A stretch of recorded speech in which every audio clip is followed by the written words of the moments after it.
Tapos ng ano? Energin ko. Oh, bawal ka pa mag-cellphone.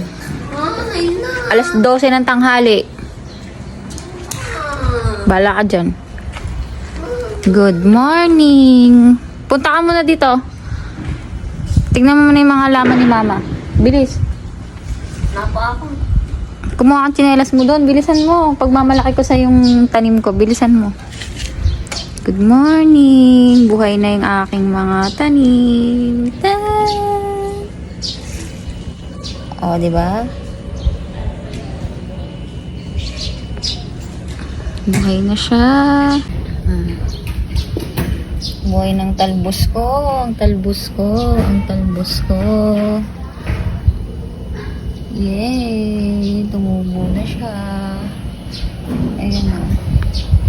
Tinanim ko to 1 week pa lang. Pero ayan o, buhay na siya. May halaman na siya. Yan. May dahon na pala. Ayan, nagkadahon na. Lalago yan dito. Since hindi ko pa to palagyan ng bakod. Yan. Yan o. Yan pala yung bago kong car. Nakikiparada yan sa bahay. Diba? Ang galing oh. Bilis pala yan. Maganda parang mas maganda nga itong taniman na lang ng gulay. Kasi mahal din ang gulay dito. Tapos, ang aking tcharan! Ang pangpagatas. Kailangan ko to para yung gatas ko sobrang dami. Pag nanganak ako. Yan. Kasi mahal ang milk. Oh. Lagi tayo lang nilabo. Ha?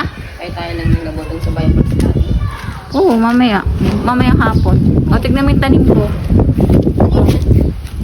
Tanim ko. Ganyan dapat ginagawa mo, nagtatanim. Hindi yung puro ka cellphone, di ba? Oh, magtanim ka dito. Oh, may tao nga, magtanim ka. Magtanim ka. Ito. O, patigyan mo, pausapin mo.